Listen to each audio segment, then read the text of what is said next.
All right. The three laws of marketing many founders ignore, the pillars that make marketing tick. So that's what we are going to cover in this video. And the reason why this is very crucial, it's because I'm obsessed with laws and rules because that's the single reason why most businesses fail. Your business is not doing well, or your businesses have failed, or your business has failed because you ignored a collection of rules and laws. I love giving an example of gravity. If you jump off of a building, gravity doesn't care. It doesn't care. It doesn't know that you don't know.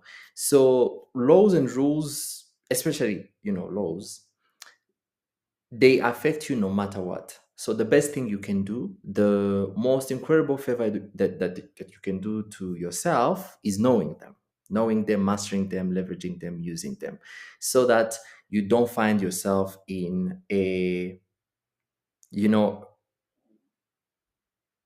jeopardizing your business because of ignorance, which is mainly like, one of the reasons why most startups fail, most businesses fail, is because the founders, the entrepreneurs don't know stuff.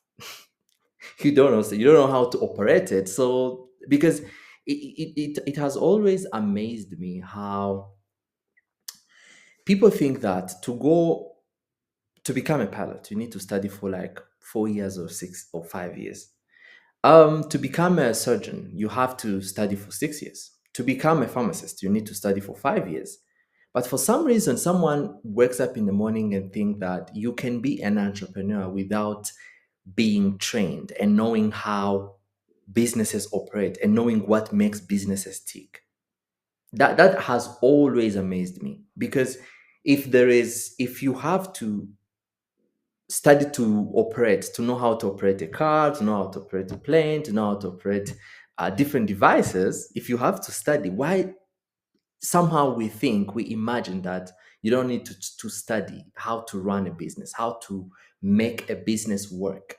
So but that question is being answered because I'm creating these videos, streams of videos. We started with value creation series. We'll do series on marketing, value delivery. We'll do series on finance, personal development for entrepreneurs. That's why I created the startup growth infrastructure, because it's a compilation, a connection, structured systems of frameworks and mental models to help you operate a business like a pro, like someone who knows what they're doing actually, instead of just being in just guesswork, doing that, doing this, hoping that it works. Terrible, right? Terrible strategy. Now the cardinal marketing sin of marketing is being boring. Don't be boring. Before you think of like marketing, the first thing that you should think about when you think of marketing is, I cannot be boring. Because if you're boring, no one is going to notice you. Don't be regular, stand out. Let's start from there. What is something, okay, let's define boredom. What is something that is boring? Something that is boring is something that does not break the pattern of attention. So you need to put together strategies in such a way that when someone comes across your work, comes across your business, will take a notice of it. That's it. We'll see how to do that, but let's just keep that at the back of your mind as we go um, through this video. The currency of the 21st century is not paper money or digital currencies, it's attention. People are buying attention. Where attention flows, money flows.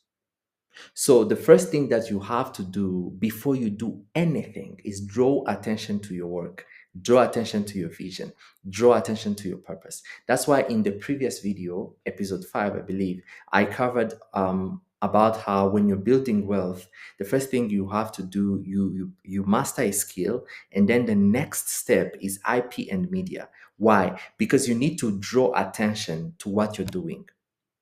Draw attention to the problem, because when you draw attention to the problem, you attract capital, resources, believers, teammates. Everyone comes because of attention. Attention is bringing energy into what you're doing. You're putting a spotlight on your work. Now most businesses that fail are not failing because they don't have great products. They have great products, but no one knows them. No one knows them. The reason why I created the Startup Growth Resources is because I want to build a community of founders, a community of entrepreneurs, business owners, tech or not tech, that are interconnected, a Pan-African, a global network of African entrepreneurs that connect and collaborate together. Because when you connect to someone else, that's attention. But also learn how to draw attention to what we're doing. For heaven's sake, that's how you do it. Because if no one knows that you're doing what you're doing or you're planning to do, in fact, you have to draw attention to what you are trying to do before you even do it. Because if it gathers attention, then it's the right thing. If it doesn't gather attention, then it's not the right thing. That's the dynamic. So the reason why you need attention is because everyone now is on some kind of digital platform. Okay. And all of a sudden, attention has become the most valuable currency because it drives influence, trust, and purchasing decisions. With an overwhelming amount of choices, people buy from those they see, hear, and engage with the most, whether individuals, brands, or companies. Very important. People engage with what they see often.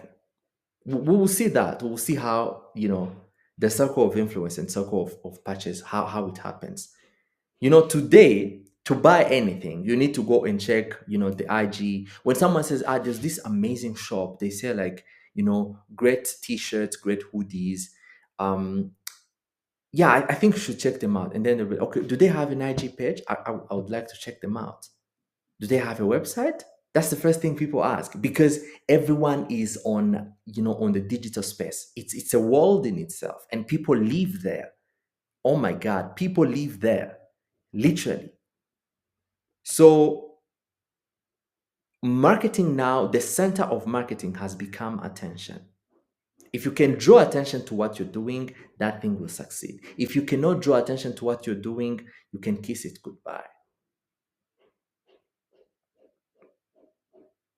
Because it shows that no one is interested. Maybe you're solving the wrong problem. Maybe you're solving the wrong problem. How about that? How about changing? It's not, by the way, knowing that you're not doing the right thing is equally important as knowing that you're doing the right thing. Because the faster you know that what you're trying to do is not right, the faster you correct course so that you progress and then make actual changes that are needed for you to succeed. So attention is a great determinant of success, any success of a business. Because we are in these digital spaces, my mindset is the same mindset that someone in the US has, in the UK has, in the Maldives have, in Indonesia has, in Vietnam, China. We have created something called, it's not demographics, it's the psychological aspect of demographics, which is called psychographics. So psychographics is the study of people's attitudes, interests, values, lifestyle, and psychological traits to understand their behaviors and decision-making patterns. Unlike demographics, age, gender, income, which focuses on external characteristics, psychographics dive into why people think and act the way they do. Businesses, marketers, and influencers use psychographics to craft messages, products, and experiences that deeply resonate with their target audience. I've heard of this term the first time from Vusi Tembekwayo. He was talking about how markets have become very complex. And you might be in Rwanda, but your tests are like someone who is in the US, or you are in Rwanda or Africa, but your tests are similar to someone who is in China. You want the same things because of psychographics. Because we spend time in this digital realm, the digital world, we tend to gather around philosophies, around interests, around visions, around movements that are aligned with what we want. And to do that, you don't need to move physically. You can attract an audience of people. You can gather an audience of, folks in the US, in China, in Europe, in South America, in Southern Africa, when you're just in Central Africa. Those people don't need to move. You just need to publish the message and bring attention to the message. When you bring attention to the message, it's a signal that everyone who has been drawn, who was drawn on that message that you're sharing, can be a potential client. Because psychographics, that's what psychographics determines. You can track behaviors and interests of people who are gathered around a specific message or product and say, this guy actually is my target market. He's my customer. They can be my customer.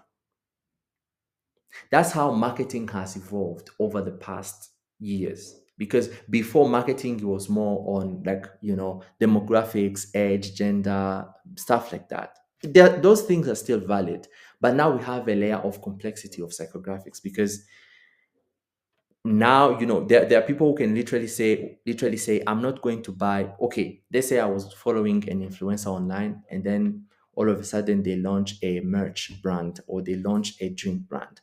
I stop buying from Red Bull. I start buying from the energy drink of the influencer that I follow.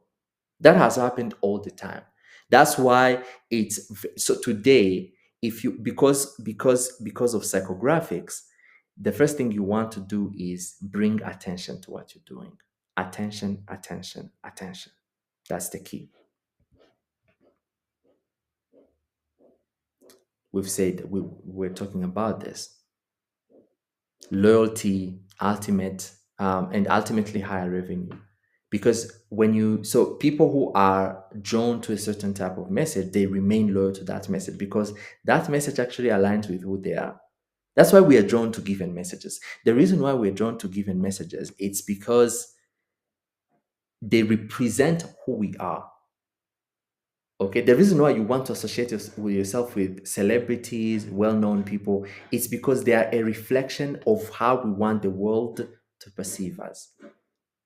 When you buy Louis Vuitton, you buy Gucci, you buy Dolce and Gabbana, you buy all these Chanel luxury brands, you're trying to signal a message. You're trying to tell the world, this is who I am. That's a brand. Ralph Lauren is a person. Whatever he represents, the polo, everyone is like, yeah, it's a polo shirt. Yeah. I think it represents me. I'll buy it. So it's very interesting. It seems like today, to create a successful business, you need to have more than a product. The reason why Apple was successful, it's because they created something like a cult, and they built an ecosystem of products. So Steve Jobs drew attention on the philosophy of thinking big, thinking different, thinking different. Yeah, thinking different. And then everyone was like, whoa, we actually love this. We want to be different. So if I own an Apple product, I'm showing the world that I'm different. When I'm seated in, a bunch of people using laptops, mine shines through because it's an Apple, it's a Mac. I'm different. I'm a rebel. I'm creative. Have you seen how, like, when you're seated in public and you have a Mac, somehow you appear cool? That has always struck me. Like, I'm like, what? Interesting. Why? Because that's the ideal to which Steve Jobs drew attention. Because he was like, yeah, we need the philosophy. The reason why Microsoft doesn't have a cult, it doesn't have like that level of loyalty. Anyone can take, people jump ships. But if you have been an Apple user, good luck switching. They don't have the best features in the world. They don't have the best phones in the world. They don't have, in fact, sometimes features just reach Mac or iPhones years after they came to Android. But regardless, people are like, I don't know, I just love this product. I love what we mean when we defend Apple products is because We just love what the company represents. It represents thinking different, being remarkable, being outstanding, being distinguished. So, if you're building a business in this era, you need a philosophy. What is your philosophy? Why, when we are buying, what are we buying into? Very important. What are we buying into? Go and check all the biggest brands in the world. They have a cult, a story, a philosophy. Just do it. Just do it. The reason why, like now you know that how like in the NBA, celebrities partner with shoe manufacturing brands, and they give them a like a shoe line. So anyone who likes maybe like let's say Nike, but they don't want to buy like the ordinary Nike, they buy like in the line of, let's say, when Kobe Bryant was alive, you know, like the shoes that Kobe Bryant used to wear, because Kobe Bryant represented something. Michael Jordan, LeBron James, Stephen Curry, the same. So you want to give people something to believe in. Something to believe in.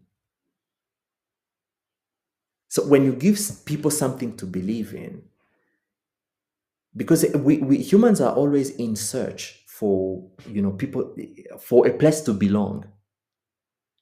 We'll see that in people management, in the series of people management. There's something called clanning. Clanning is how, so they did this experiment where they put people they put like 30 people in an open space, and they just watched them.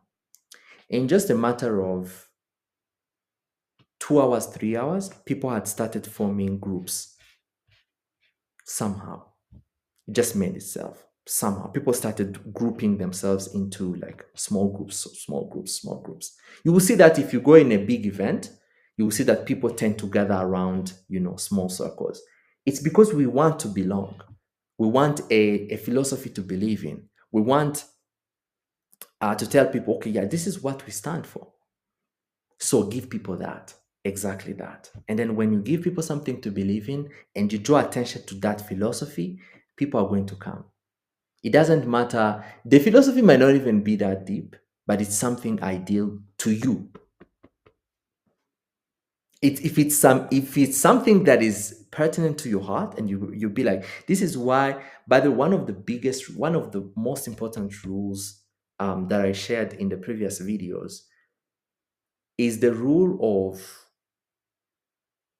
the mercenary rule. It says that to build a business, you need more than the ambition of making money. You need something deeper than that, because that's the thing upon which you build the business. You can't build a business on the foundation of I want to be rich, I want to make money. If you do that, that one is not going to last longer, because unless that's your philosophy.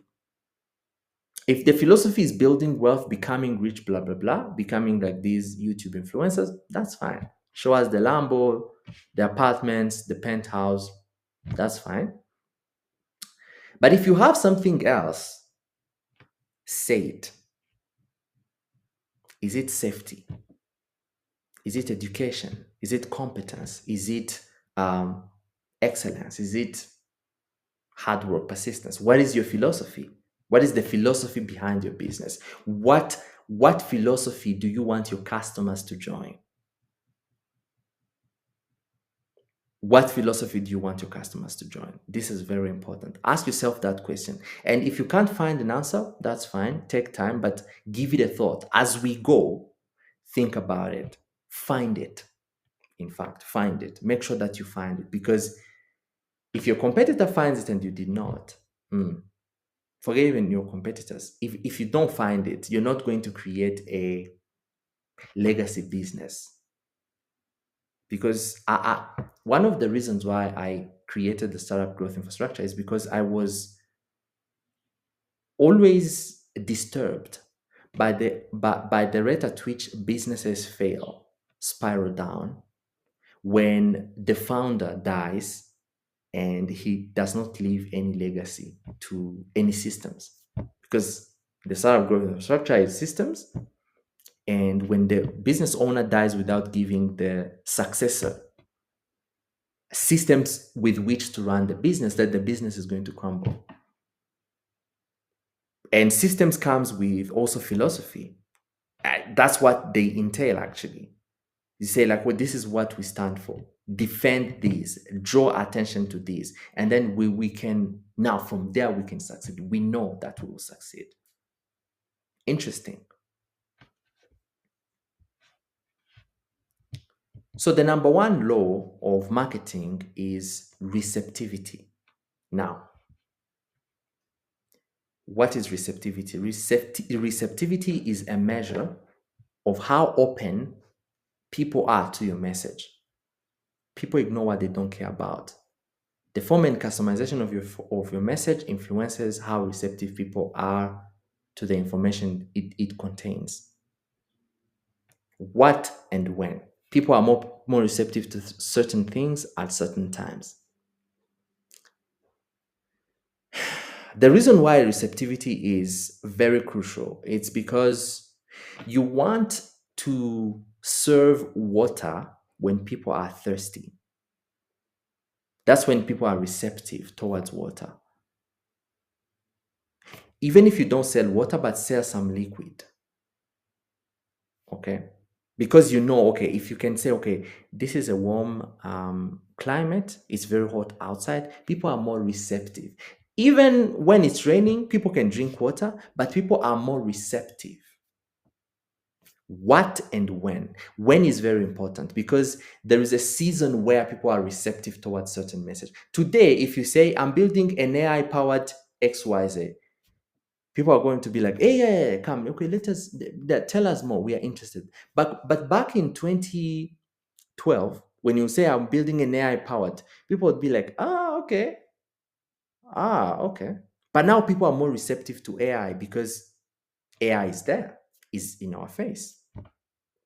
When? Very important.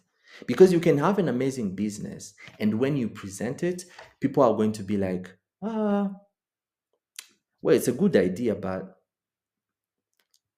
come back next month. Let's see what we can do. Because they're not receptive.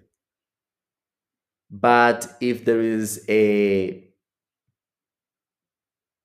let's say, I don't know, wildfires, and then you sell insurance protecting people against natural disasters, people are more receptive to that.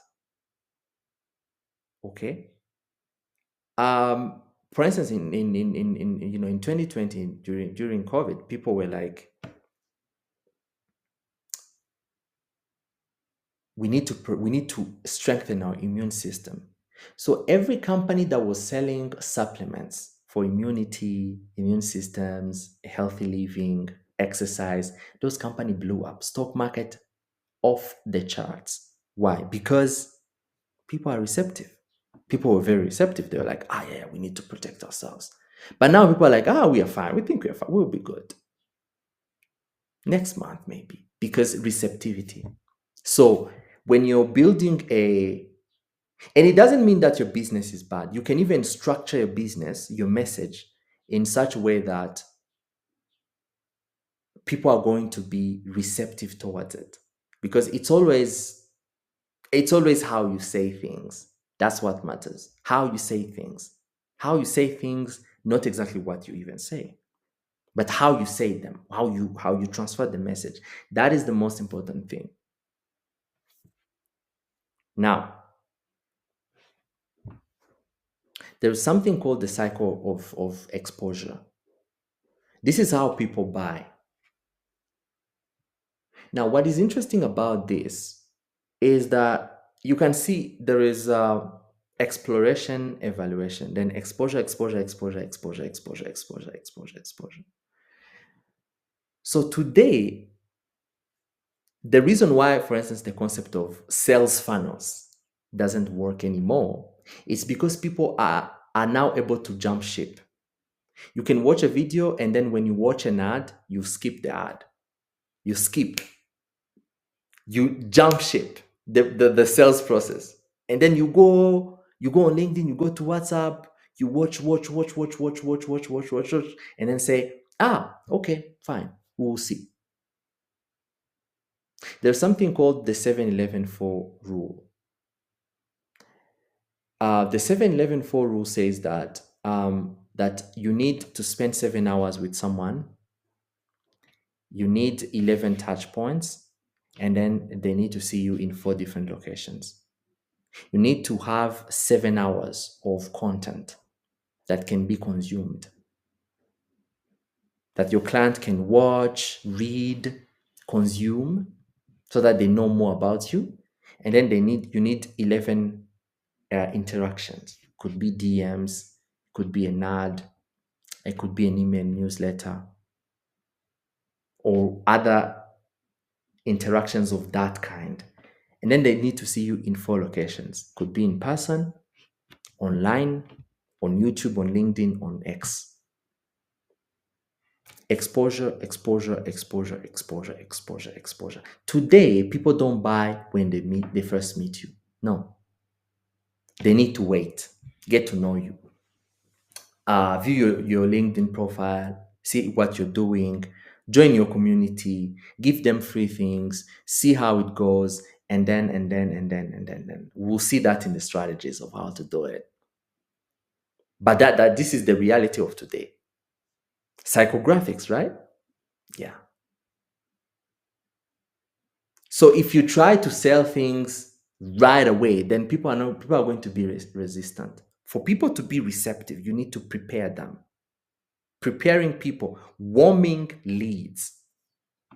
You need to warm people towards your message, warm people towards your offer, so that by the time you provide the offer, people are crying, please, please, please, please, give us something to buy. That's when you make an offer. We'll see it. We'll see in marketing when to make an offer. Okay? You need permission, actually, because you can't just sell things. You can't just, rub your product in people's faces without getting their consent. They need to interact with you, get to know you. I know it's a lot, but that's how it is. That's why before ordering something, you go on Instagram and then you watch videos. That's very good. There's a friend of mine who has a bakery, and they were telling me, yeah, we opened the YouTube channel. I'm like, that is really good. Because you see the YouTube channel, you see what they're doing, and you'll be like, actually trust these ladies. This is really good. I want to order a few donuts. After like exposure, exploration, evaluation, like exposure, then you trigger a purchase. That's how you do it. That's the market that you're operating in right now. That's why investing in content is very important. It doesn't matter what businesses you do. It doesn't matter agriculture, whatever it does. I know people on Instagram who are into farming. They own like chicken farms. They own like garages. They own hardware boutiques, stuff like that. Anything can be sold. You can create content about anything. So it's very crucial to understand how the market has changed now. The market has changed, and people are in this now. Social media have become like how do you call them? Like it's like community gathering places. Okay, so people after work, they gather on social media, on socials. They gather there, literally like a market, like a public coffee shop. People gather on social media, literally. So keep exposing what you're doing, keep exposing them to what you do, and then build rapport. Then after that, launch a waitlist. A waitlist, have a discussion group, and then start getting leads, appointment, do presentation, and make a sale. There's something called the chaos rule: concept, audience, offer, and sales. You develop a concept, you build an audience on it, You build audience around it. You make the audience an offer after you've gotten permission from them, and then you make a sale. Concept audience offer. Concept audience offer. Lead appointment presentation.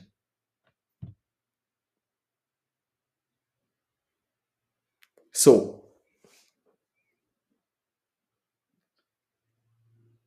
it's a very tricky market because there's a lot of options, a lot of scammers, a lot of people who are not doing things right, but they know how to present them so well. And then there is you who is trying to do something really great, but you don't know the rules, the laws, you are violating rules. These videos are going to be super, super helpful for you. So apply them, start working on it. Receptivity is very important. Very important. Because, I mean, if I'm not receptive to whatever you're selling, then you get it. It's going to be very hard. So you want to be in a position where people are like, oh yeah. And it's easy. Like I just showed you the formula to be receptive. How do you build rapport and receptivity? Expose people to what you're doing. Draw attention to what you're doing. That's how you do it. The next one is attention, actually. So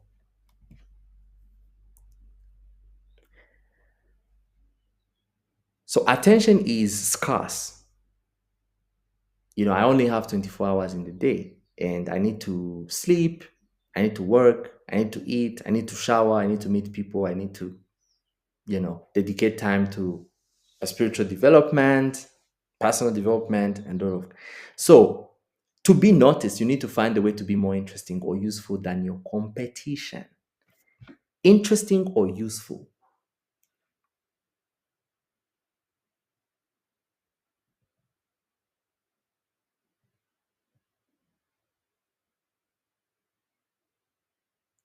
I think useful is very important because useful is deep, useful is consistent, useful is long term. I love useful. And then when I'm useful, when something is useful, you will instantly or later, sooner or later, find it interesting because it was useful. You are like, whoa, okay, that was great, interesting. But some things come across your.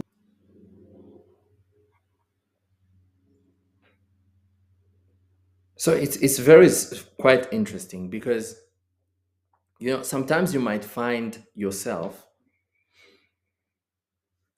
something comes across your way and you're like, oh wow, that was really interesting. And then you take, if it's a product, let's say, you start using it, and then but midway you're like, oh my god, I thought this was interesting, but I've begun to have some doubts. I don't know what is happening, but I kind of have some doubts.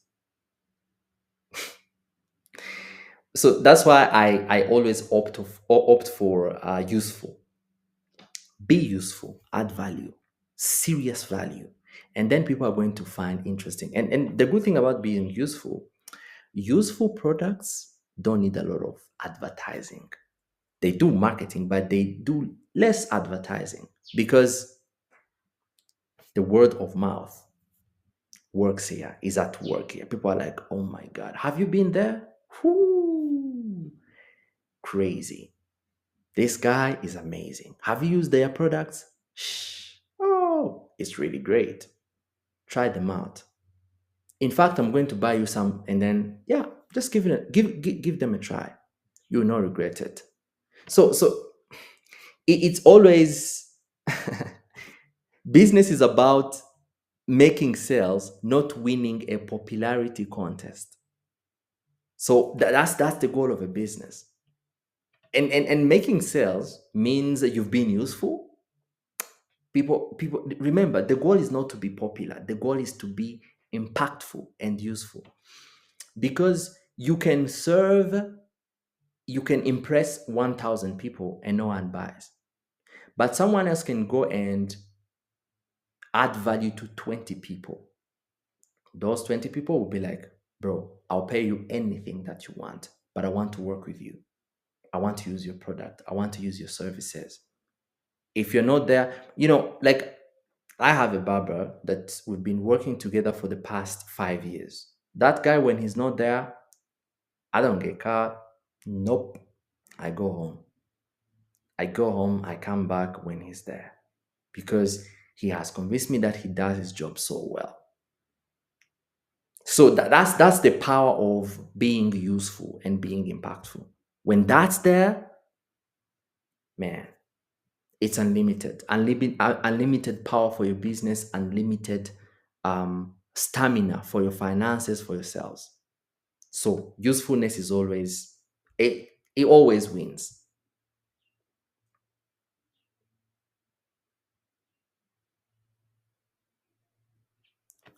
So we're talking about attention. So you see where attention is on the startup growth infrastructure. It's here.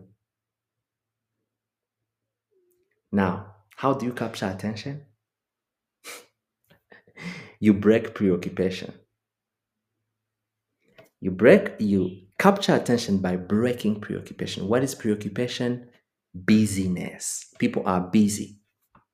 So there are 5 ways to break preoccupation. Scary, horror movies, something scary, do something scary. Sexy, you know what I mean. Revealing clothes, blah, blah, blah. That's why Hollywood uses it. Strange, weird. Kanye West. Kanye West is the father of strangeness. This guy, when God was making him, was like, yeah, this is Dr. Strange, Mr. Strange. Okay? Number 4, value. My most important one, value. Value, people are like, bro, this guy is producing some stuff. We were all like, caught, like we were all struck. Value, add value. I love value because value is, you cannot compete with value. You can compete everyone can duplicate scary, sexy, strange. Everyone can scare people, can be sexy, they can be strange, but very few people add value. That's why most people don't touch value. And then familiarity. They know you've been around on the block. Consistency. I think the most important here is value and familiarity, value and consistency. When you provide something valuable stuff on a consistent basis, you will always break preoccupation. And what ties into familiarity is becoming what Daniel Priestley called the KPI, the key person of influence. Key person of influence is its own. I don't know if I'm going to do like its own video, but it's a concept that says that before starting a business in an industry, build an audience. I'm going to repeat that. Before starting a business in an industry, build an audience. An audience around what? An audience around a problem you are trying to solve. An audience around your hypothesis. An audience around the potential solution that you're trying to propose. In fact, if you build an audience around the problem, people are going to suggest solutions. They will build a business for you. I think this was one of the most important concepts that I've learned in my business journey. By the way, Daniel Priestley is he's by far my favorite. I think that's why maybe they called him Priestley, because he's the priest of business. He's good.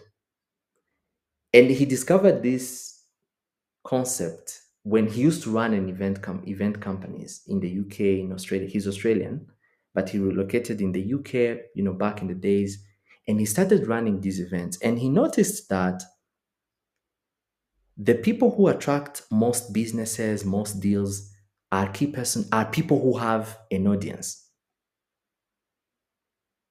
They have published books. Um, they create content around the problem.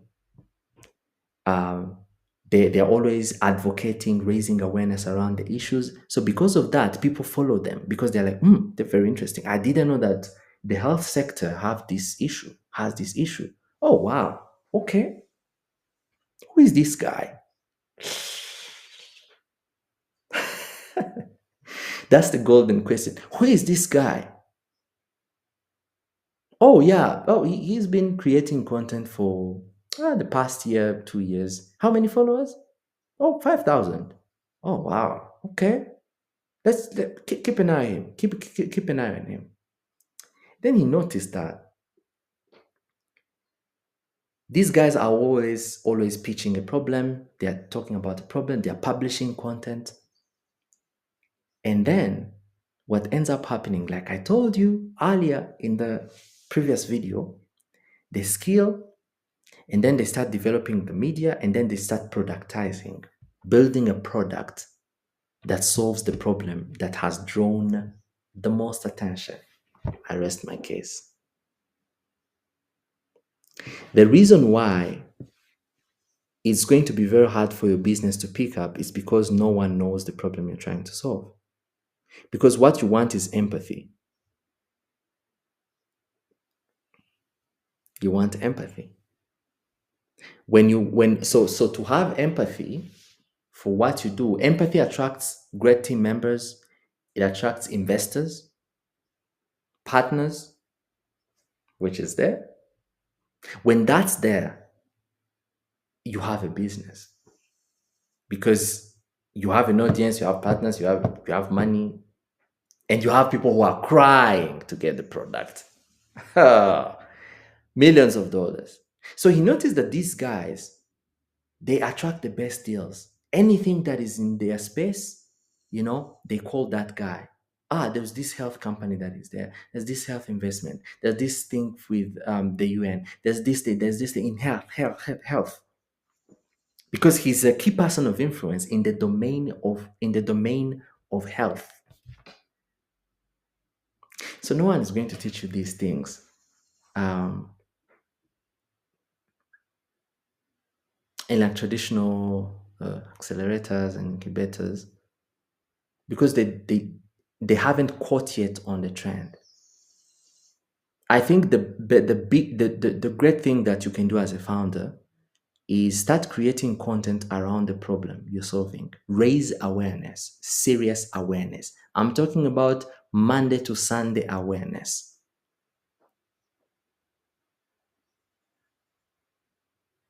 And then you will see.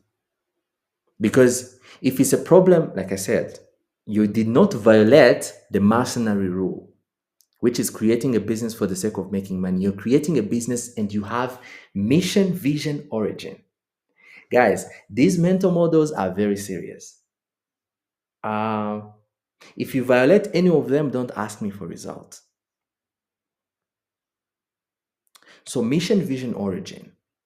If you're creating a business from that center, and you communicate the problem, you raise awareness and you gather attention around it, you will attract help. You will attract help for that problem. Believers are going to gather. And then you will start working. You will succeed because you've gathered people who has a problem. You've gathered people who empathize with the problem you're solving. They have noticed the problem. They just need someone to work with. And also, but on the other hand, that's not only what you did. You've also attracted people who has that problem, who have that problem. That's the kicker. So that's the power of building an audience. And I read the Bible, and every successful figure in the Bible was a writer. These guys were content creators. Moses was a content creator. David was a content creator. Joshua was a content creator. St. Paul was a content creator. Jesus was a content creator. Everyone was a content creator. Every successful historical figure, spiritual or not, was a content creator. Leonardo da Vinci was a content creator. Newton was a content creator. Blaise Pascal was a content creator. Thomas Edison was a content creator. Why? Content attracts audience. Bam. Content attracts audience. And audience attracts help. Without content, there is no audience. Without audience, there is no help. Because money follows attention. So some people always ask, so really, like, what kind of content should I create? Create a content on the problem you're trying to solve and on the problems you're passionate about. Be the expert on your problem. Be the expert of the problem you want to solve. Be the expert, raise attention, raise awareness, and then you'll see. That's how it's done.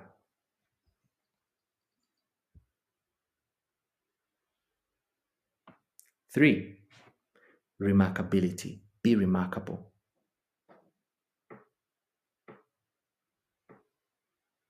I'm reading a book by Robert Greene. I finished one called The Laws of Human Nature. I felt like I just read the Bible. And I read another one. I'm reading another one called The 48 Laws of Power. I've read that book in 2014. I was like, oh my God, these guys, you just want to turn me into a manipulator. And I'm like, wait a second. Power over what? Over people? No. Over circumstances? Yes. Over me? Whoa. Okay, tell me more. Now you've got my attention. I think it's law number 6 where he said, at all cost, court attention. Be remarkable. Don't be regular. Don't be regular. Don't be a guy who goes unnoticed, unless if that's your intention. But in this economy, it doesn't serve well, does it? It doesn't. So be remarkable at all cost. We've seen how to break preoccupation. Strange, scary, sexy, whatever. I'm not saying go and do something immoral, something. No, there's a way you can be sexy without without breaking societal rules or morals and values. There's a way you can be strange without being awkward, whatever, making people feel uncomfortable, stuff like that. No, get creative, get creative around it, and also consider the culture. But at all cost, be remarkable. Don't melt in the pot. Stand out. Be different. Because let me tell you something. People have been asking me, so really, like, you should launch a podcast. You should you should like do a YouTube channel, blah blah. But I was like, guys, like, wait a second. I want to deliver value. I want to stand out. I want to be remarkable. I'm going to wait until I find my true and unique voice, my authentic voice. What do you talk about that is unique? And when you watch this content, you'll be like, damn, like this guy, bro, he's logged in. He's different. This one is different. Because I did not do things because I wanted to be famous or whatever. Because fame without value is hallucination. You want something that is going to be there when you're not there. Some 20, 30, 40, 50, 60. So I used to teach I used to deliver sermons in churches. And I still do, but back in the day, I was doing it like regularly. And a lady walked to me. I was in a mall, shopping mall. She said, Willie, hi. I saw you and I remembered one slide that you used in church 8 months ago. I'm like, what? So my sermons used to be like these, like amazing, easy to remember slides. So let's say I'm talking about perseverance, and I use someone who is like literally bench pressing. He was like, who is this guy? And people were like, oh, we love it. Oh my God, the illustrations were amazing. People were like raving about it. And I'm like, thank God, man, by God's grace. But what it showed me the power of being remarkable. Be remarkable. Don't be regular. Regular doesn't pay. Regular pays regular. Regular pay. There's a video of Maya Angelou I saw. She was being interviewed and she said the enemy of a black man is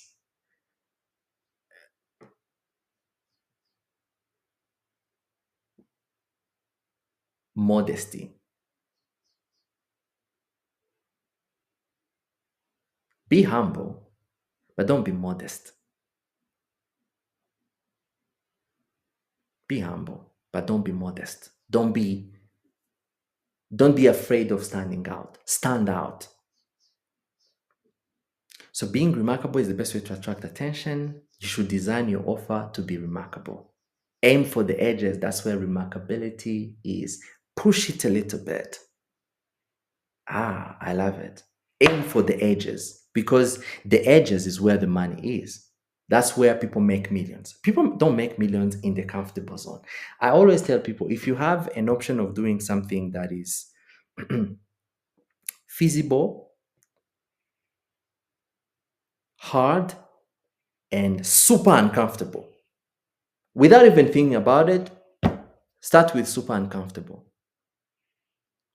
Go to the limit and start. So you need to start where people say, like, okay, this is the threshold. And then, boom, that's when you start. That's how you make a dent in the universe. Rather, that's the philosophy of Steve Jobs, making a dent in the universe. You don't make a dent in the universe by fitting in. You make a dent by being on the cutting edge. You know why? Because when you do that, people can smell effort. The probable purchaser, the center of your marketing effort, is going to see effort. Have you ever bought a product just because someone has put effort in it? You'll be like, oh my God, the level of attention to details, I had to buy it. you know? You travel in these countries and then someone does like a performance for you and you're like, oh my God, like, bro, like, let's give him something. Come on. People are drawn to effort. And people are going to care about you when they see value, when they can see time, they can see effort, they can see creativity that you've put in what you're doing, in what you're creating. They'll be like, this guy deserves our money. So take that into account.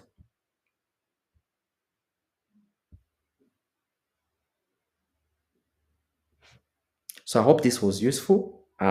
If this was something that you are going to start applying in your business, make sure that you share it, subscribe, like, and do all of those good stuff that brings engagement so that we reach more people. I'll catch you guys